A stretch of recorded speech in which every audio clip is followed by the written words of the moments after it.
Mambo.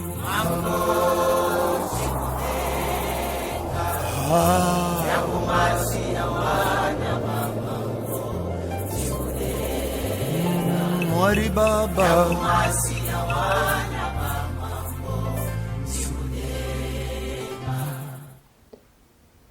Shalom peuple de Dieu, je suis le prophète Japhet Banda et nous sommes la chaîne Ferozity TV Monde, une chaîne qui vous propose la parole de Dieu, qui met à votre disposition les hommes de Dieu pour pouvoir communiquer avec vous et pour pouvoir vous donner des réceptes et des préceptes venant du ciel évidemment.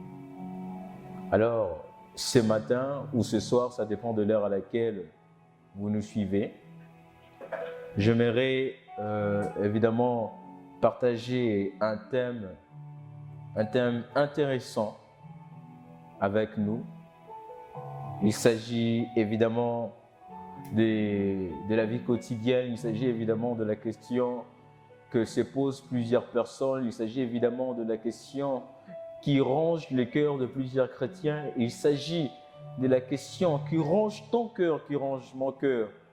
Et aujourd'hui, le ciel s'est décidé de te répondre. Le ciel s'est décidé de t'affirmer qu'il est avec toi. Alors, je vais être bref, mais mon thème de ce soir ou de ce matin est le Dieu qui localise. Pourquoi le ciel a voulu que je partage avec vous ce thème?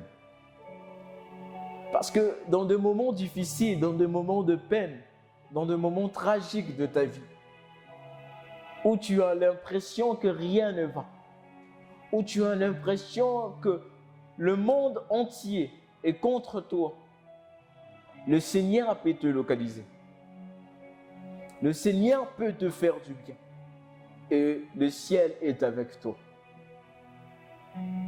Vous savez, lorsque je prends l'exemple de Shadrach, Meshach et Abednego, ils ont été localisés par la grâce du Très-Haut. Ils ont été localisés par la puissance divine, de manière à ce qu'il y eut une quatrième personne dans la fournaise ardente. Alors, pour commencer mon texte, plutôt mon message de ce matin, nous allons lire dans les livres de Ruth, chapitre 3, versets 1 à 5. J'ai lu au nom de Jésus, il est écrit, Naomi, sa belle-mère, dit à Ruth, ma fille, ne devrais-je pas chercher à t'établir pour que tu sois heureuse? Et maintenant, Boaz, n'est-il pas notre parent? Lui dont tu as suivi le servante, voici que cette nuit, il vanne lui-même l'orge sur l'air. Va te baigner, te parfumer et mettre ton manteau.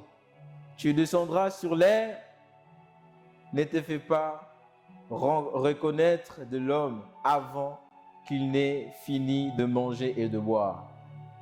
Quand il sera couché, tu sauras où il se couche.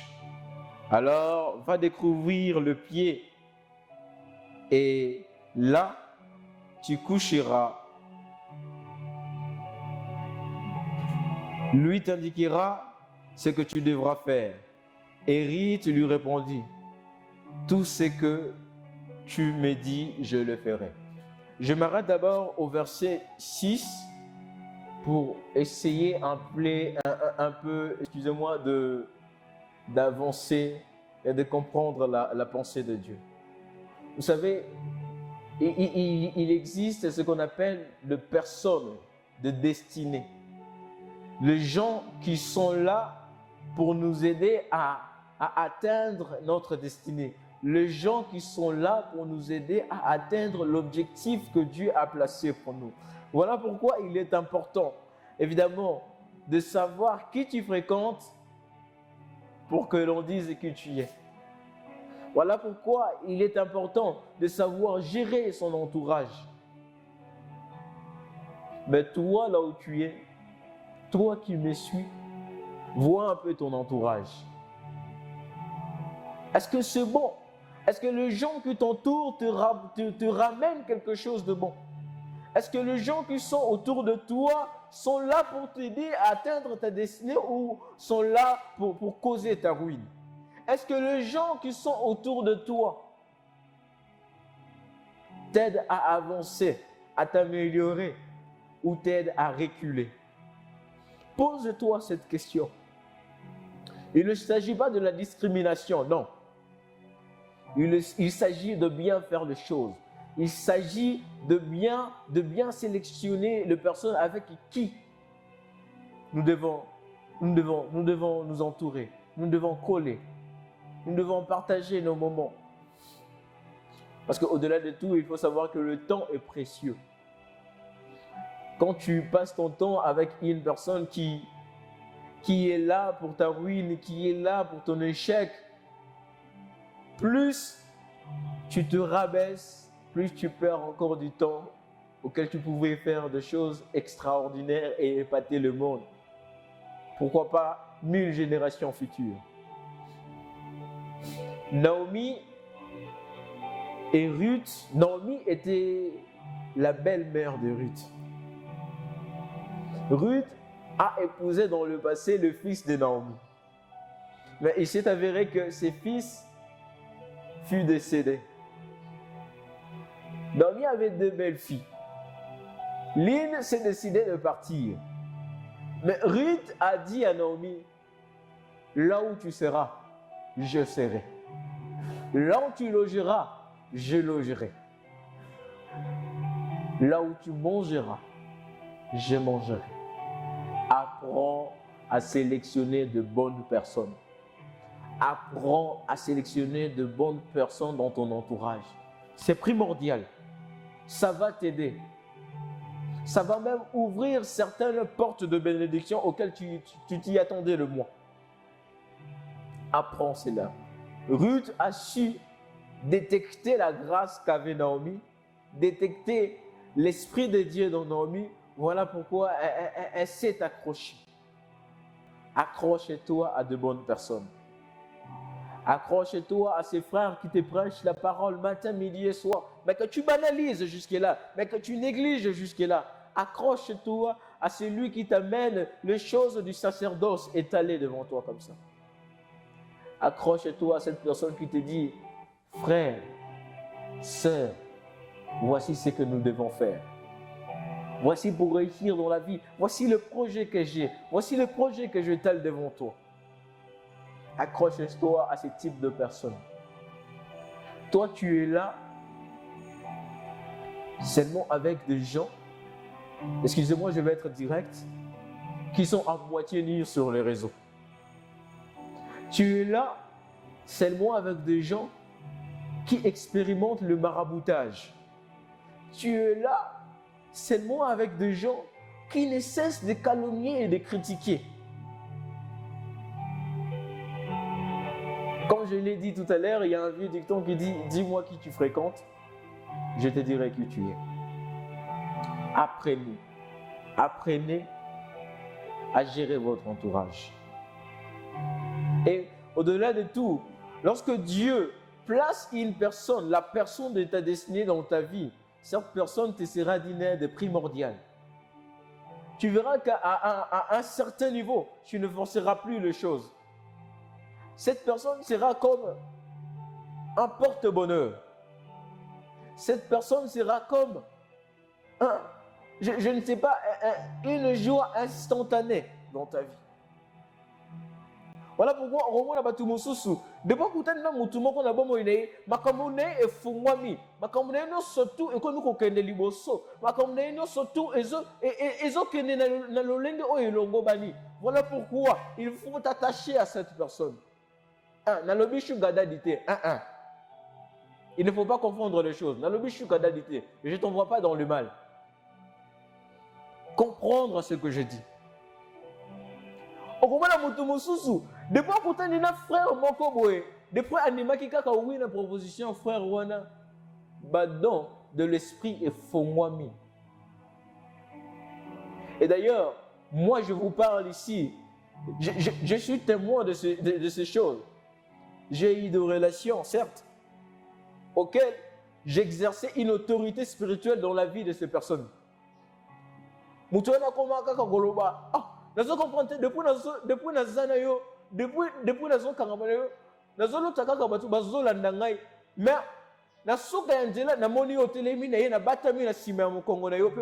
mais l'autorité, la personne de la destinée.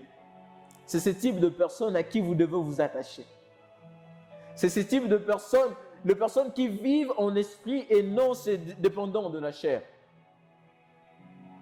Je t'exhorte ce matin, là où tu es, à prendre conscience, à gérer ton entourage, à gérer ces choses, de manière à te permettre de percer, de pénétrer dans la dimension céleste, de manière à te permettre de pénétrer dans ta destinée.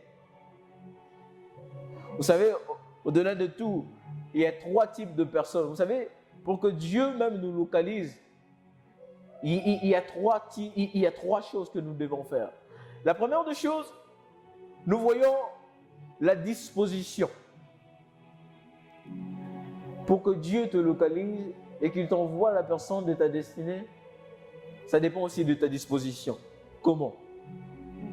Jésus était en train de passer. Il y avait une grande foule.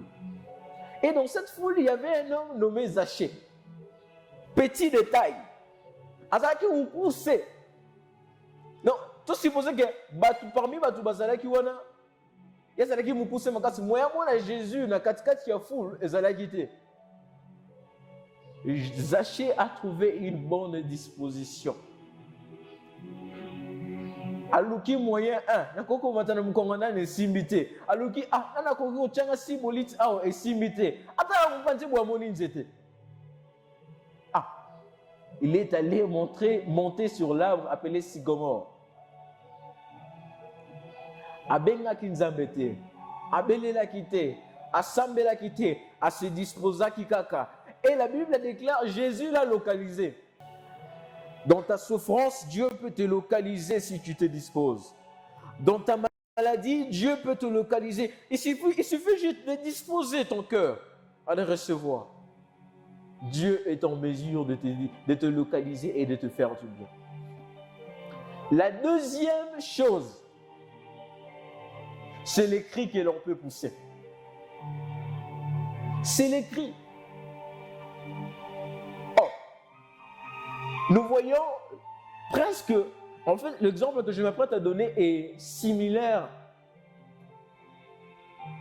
à l'exemple que je viens de donner tout à l'heure. Tout le monde a kaka sous cette fois-ci. Azako tambola pe kaka. Et batu banjingiye. Mais dans cette foule, il y avait un homme nommé Bartimée, aveugle. Et je présume d'ailleurs qu'il avait déjà entendu parler de Jésus. Il avait entendu parler de miracles qu'avait accompli Jésus. Certainement, je suis sûr qu'il s'est posé la question, mais comment ferais-je pour rencontrer celui qui opère de miracles, celui qui ressuscite les morts, celui qui guérit les maladies? Et lorsqu'il entendit le bruit de la foule, ils posèrent la question, mais qu'est-ce qui se passe? Ici, Jésus-Christ de Nazareth est en train de passer.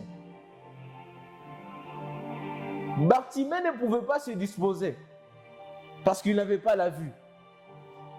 Bartimée ne pouvait pas monter sur l'arbre nommé sycomore parce que mais vous savez ce que Bartimée a fait? Il dit Sadika Yabrevas. Nakuda ineli sedekante likama librevas. Bartimée a crié, Jésus, fils de David. Vous savez, parfois dans les situations que nous traversons dans nos vies, il faut crier. Mais toi, tu es là seulement en train de te plaindre. Tu es là en train de te lamenter, alors qu'il faut crier. Bartimée a crié, Jésus, fils de David, aie pitié de moi. Malgré la foule, malgré le bruit qu'il y avait, Jésus a entendu sa voix. Jésus a entendu sa voix. Est venu vers lui demander, que veux-tu que je fasse pour toi? Aujourd'hui, le ciel te pose la question. Que veux-tu que le ciel fasse pour toi maintenant? Que veux-tu que le ciel fasse pour toi maintenant? Si c'est la guérison, tu n'as qu'à le dire. Et pendant que je suis en train de continuer mon exhortation, j'aimerais que là où tu es, quand tu dises au ciel ce qu'il veut, ce que tu veux qu'il fasse pour toi. Que tu demandes au ciel le désir de ton cœur. Et la troisième chose, et j'étends à la fin de mon exhortation, c'est par là que je veux clôturer. La troisième chose, c'est question de la foi. Toujours similairement, dans une foule, était Jésus. Mais cette fois-ci, et c'est un cas particulier, la personne concernée cette fois-ci, comme on a dans la Bible, on n'a pas cité son nom dans la Bible. Parce qu'elle a déjà la catégorie, à cause des problèmes qu'elle traversait. Le lot va comment na comme un problème na yo. Le lot va comment et combat parce que ça lui 8 ans na mariage de zobotate. Et tika di combo na yo moi si wana kuta bota raté et combat wana. Mais tout comme toute chose a une fin. Aujourd'hui, je déclare la fin de tes problèmes au nom puissant de Jésus-Christ. Et pendant que je suis en train de prier, le miracle est en train de s'opérer maintenant. Reçois ton miracle. Reçois la visitation de l'Esprit maintenant. Et cette troisième personne, il ne s'agit rien d'autre que la femme aux pertes de sang. Patanga comme on a été, mais c'est surtout, elle est bishop, archibishop et grand pasteur, prophète, la femme aux pertes de sang, qui a exercé une dimension de la foi extraordinaire, qui a exercé une dimension de foi extraordinaire. Elle vit Jésus passer dans une foule. Et je suis sûr aussi avec elle, elle avait entendu le miracle, le prodige qu'avait accompli Jésus. Cette fois-ci, à son tour, elle s'est dit, à la dimension qu'a cet homme, je suis certaine et je crois qu'il me suffit de toucher le bout de sa robe et je serai guéri.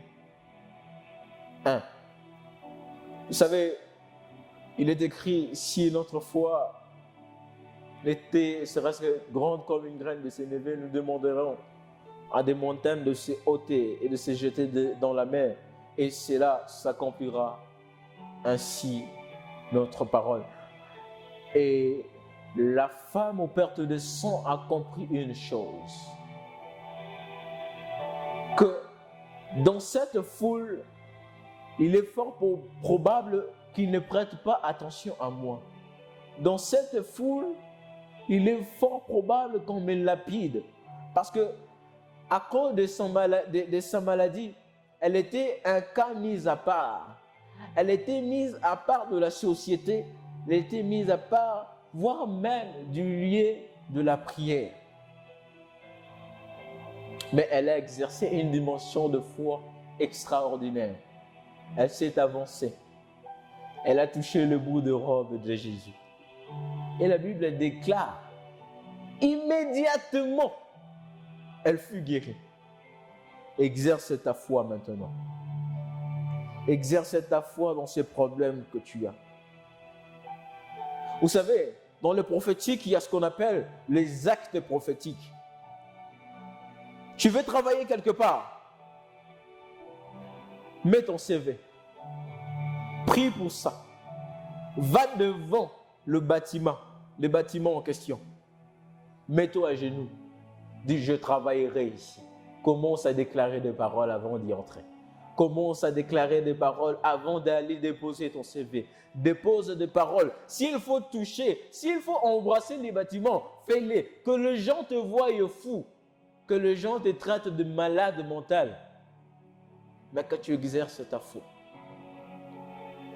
Et lorsque cette femme Il touchait le bout de la robe de Jésus. Jésus s'arrêta et se retourna en posant la question, qui m'a touché? Les disciples dirent non. Mais, mon Seigneur, tu es en plein milieu d'une foule. Il y a des gens qui te touchent. Jésus précise, non. Il y a une personne qui m'a touché et j'ai senti une force sortir de moi. J'ai senti une force sortir en moi. La foi touche le trône de Dieu. La foi active le miracle. La foi peut te sortir de la situation auquel tu te trouves maintenant. Et maintenant que je termine mon exhortation, j'aimerais t'inviter à prier. Que dans ces 3 choses que j'ai citées, une fois que tu les exerceras, mon Dieu, je l'ai dit au nom de Dieu, le Dieu que je sers ne manquera pas de te localiser. Dispose de ton cœur, crie à ces dieux et exerce ta foi. Que mon Dieu nous bénisse, que mon Dieu bénisse sa parole. Alors, c'était le prophète Japhet Banza du ministère évangélique Grâce Abondante. Et nous sommes la chaîne Feruzzi TV Monde. Abonnez-vous massivement et activez la cloche de notification pour ne manquer aucune de nos vidéos. Que le Seigneur nous fasse du bien et que le ciel nous bénisse. Au nom puissant de Jésus-Christ de Nazareth. Amen.